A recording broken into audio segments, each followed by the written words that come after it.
Hi hello అండి. ఈరోజైతే మీకు పూజా సామాగ్రి అనేది ఎలా క్లీన్ చేసుకోవాలనేది చూపిస్తాను. అంటే వరలక్ష్మి వ్రతం కదండి, ప్రతి ఒక్కరికైతే ఉపయోగపడుతుందని అనుకుంటున్నాను ఈ వీడియో అయితే.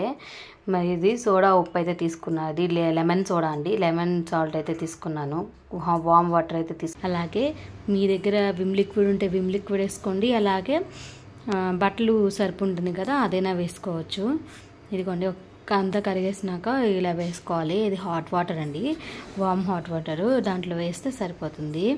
చూడండి, ఇట్లా ఉన్న వాటిని ఒక 5 minutes అలా వేసి వదిలేయండి. చాలా బాగుంటుందండి, రిజల్ట్ అయితే మీరే చూస్తారు. ఇది మీకు అందరికి కూడా తెలియాలని చెప్పి చేస్తున్నాను వీడియో. ఈ వరలక్ష్మి వ్రతానికి చాలా యూజ్ అవుతుంది కదా అండి, అందుకనే చేస్తున్నాను. ఇక చూడండి ఎంత బాగా నీట్గా క్లీన్ అయిపోయిందో, తలతల మెరిసిపోతున్నాయి, చాలా బాగా క్లీన్ అయింది. మీకు వరలక్ష్మి వ్రతం పూజలకి ఇలాగా సింపుల్గా, ఫాస్ట్గా, ఇన్స్టెంట్గా బాగా క్లీన్గా ఉంటుంది కదా అండి, అందుకని ఇదైతే మీకు పెడుతున్నాను వీడియో అనేది. చూడండి ఎంత బాగా నీట్గా క్లీన్ అయ్యాయో, అందరికీ యూజ్ అయ్యేది కదా, అందుకని ఇదైతే షేర్ చేస్తున్నాను. ఒకసారి అయితే నీట్గా చూడండి. మొత్తం కడిగినాక ఇలా ఉన్నాయండి. ఇదైతే ఇప్పుడు పూజకు అయితే సిద్ధంగా ఉన్నాయి.